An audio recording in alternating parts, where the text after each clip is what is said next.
Hello everyone, how are you? Today we will solve class 2 EVS worksheet week 26. आज हम class 2 EVS की worksheet solve करेंगे week 26। आज की आपकी वर्कशीट में एक्टिविटीज़ दी गई हैं, तो चलिए फर्स्ट एक्टिविटी करते हैं। Activity 1 candle burning. For this activity material required 1 candle, 1 glass tumbler, 1 match box. इस एक्टिविटी को करने के लिए आपको एक मोमबत्ती, एक कांच का गिलास और एक माचिस चाहिए। चलिए आगे बढ़ते हैं। स्टेप्स, गतिविधि के चरण। First, place the candle on a plane surface. एक समतल सतह पर मोमबत्ती रखें। Keep the match box and glass tumbler ready. माचिस और कांच का गिलास तैयार रखें। Third, light the candle and leave it for some time, then cover the candle with glass tumbler. मोमबत्ती को जलाएं और इसे कुछ समय के लिए छोड़ दें, फिर गिलास से मोमबत्ती को ढक दें। चलिए आगे बढ़ते हैं। ऑब्जर्वेशन, निरीक्षण। After a few second you can see the flame came down slowly and eventually goes off. कुछ सेकंड के बाद आप देख सकते हैं कि लो धीरे धीरे नीचे आती है और आखिरकार बुझ जाती है। रिजल्ट, परिणाम। Fire needs oxygen to sustain itself. The glass prevents the fire to access oxygen. That is why candle goes off. आग को जलने के लिए ऑक्सीजन की ज़रूरत होती है। कांच बाहर की ऑक्सीजन को आग तक पहुंचने से रोकता है, इसलिए मोमबत्ती बुझ जाती है। चलिए अब सेकंड एक्टिविटी करते हैं। Activity 2 dissolving sugar in hot and cold water. गर्म और ठंडे पानी में चीनी घोलना। मटेरियल रिक्वायर्ड, आवश्यक सामग्री, शुगर क्यूब्स, चीनी, cold water in transparent tumbler, एक पारदर्शी ग्लास में ठंडा पानी, hot water in transparent tumbler, एक पारदर्शी ग्लास में गर्म पानी। फोर्थ, स्पून फॉर स्टरिंग, मिलाने के लिए चम्मच। चलिए आगे बढ़ते हैं। स्टेप्स, गतिविधि के चरण। First, take 2 tumblers having equal amount of hot water and cold water। 2 गिलास लें जिनमें गर्म पानी और ठंडे पानी की बराबर मात्रा हो। Second, put a sugar cube into cold water and stir with the spoon until the sugar disappears। Second, put a sugar cube into cold water and stir with the spoon until the sugar disappears। चीनी को ठंडे पानी में डालें और चम्मच से हिलाएं जब तक कि चीनी पूरी ना घुल जाए। Third, repeat this process until the sugar stops dissolving. इस प्रक्रिया को तब तक दोहराएं जब तक कि चीनी घुलना बंद ना हो जाए। Fourth, count the number of sugar cubes dissolving in water. पानी में घुलने वाली चीनी की मात्रा का ध्यान रखें। आपको ये काउंट करना है कि कितने शुगर क्यूब्स डिज़ोल्व हो गए हैं और कितने बचे हैं। Fifth, repeat the same process with hot water and compare the number of sugar cubes dissolved in each liquid. गर्म पानी के साथ इसी प्रक्रिया को दोहराएं और घुलने वाली चीनी की मात्रा की तुलना करें। चलिए आगे बढ़ते हैं। ऑब्जर्वेशन, निरीक्षण। The cold water is not able to dissolve as much sugar cubes as the hot water does. ठंडा पानी उतनी मात्रा में चीनी नहीं घोल पाता जितना गर्म पानी घोल सकता है। रिजल्ट, परिणाम। The hot water dissolve more sugar cubes because it has more fast moving molecules with bigger gaps between them. Molecules of hot water fits more sugar molecules in between. गर्म पानी अधिक चीनी घोल सकता है क्योंकि इसमें अधिक तेज़ी से घूमने वाले अणु होते हैं जिनके बीच बड़े अंतराल होते हैं। गर्म पानी के अणु बीच में अधिक चीनी के अणुओं को मिला सकते हैं। टिक द राइट ऑप्शन, सही विकल्प का चयन करें। First, for the above activity we don't need dash. ऊपर दी गई एक्टिविटी को करने के लिए हमें इनमें से किस चीज़ की आवश्यकता नहीं है? Air, match box, pen. The right option is third, pen. इस एक्टिविटी करने के लिए हमें एयर चाहिए, मैच बॉक्स चाहिए, पर पेन की कोई ज़रूरत नहीं है। चलिए आगे बढ़ते हैं। Second, fire needs dash to sustain oxygen sun light.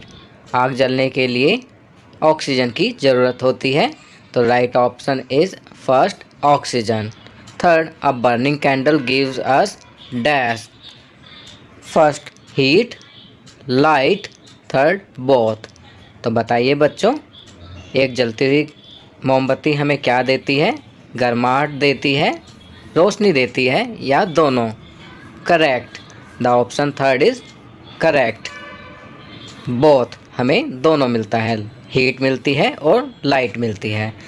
Fourth, candle is made up of dash, मोमबत्ती डैश से बनी होती है, तो यहाँ राइट ऑप्शन है third wax. Candle is made up of wax. 5, can you draw a picture of air? Try it. क्या आप हवा का चित्र बना सकते हैं? कोशिश कीजिए। तो यहाँ हम लिखेंगे no we can't draw a picture of air. हम हवा की पिक्चर नहीं बना सकते हैं, क्योंकि हवा इनविजिबल है, वह केवल अपना स्थान घेरती है।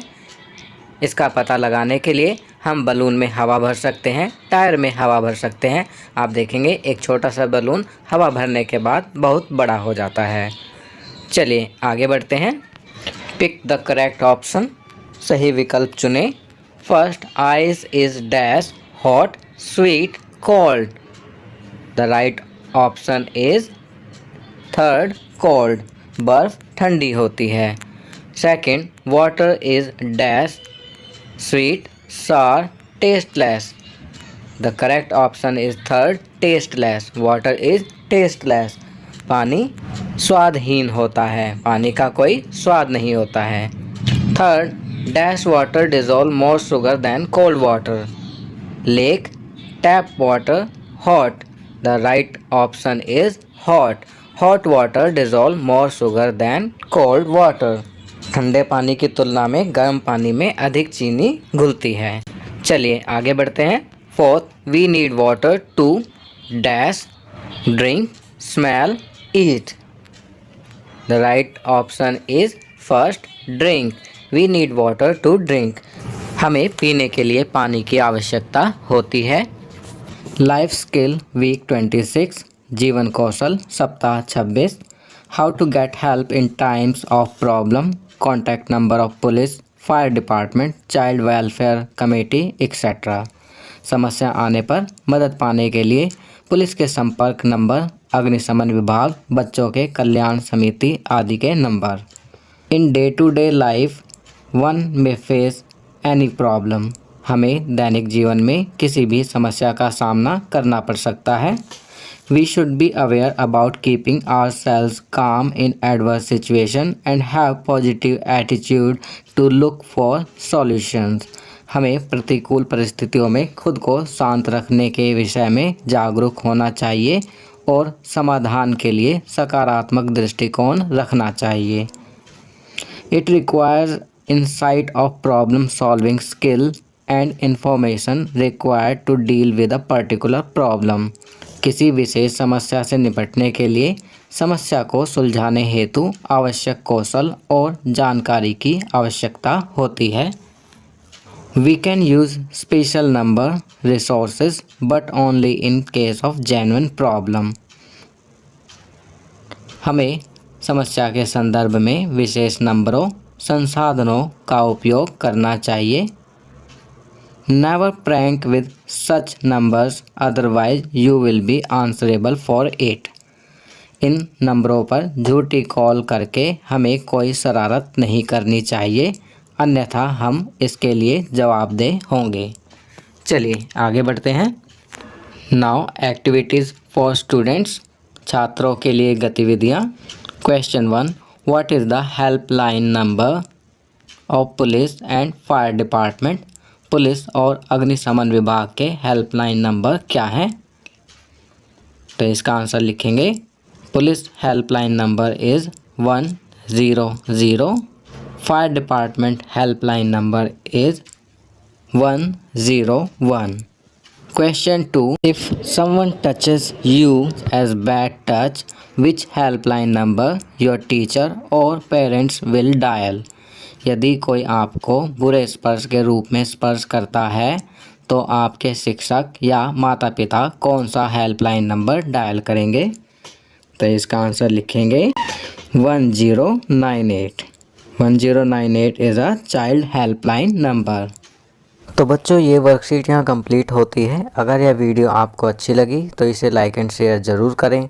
अन्य विषयों पर बने हमारे लेटेस्ट वीडियोस को देखने के लिए चैनल को सब्सक्राइब करना ना भूलें और देखते रहिए हमारा channel knowledge kingdom. Thank you.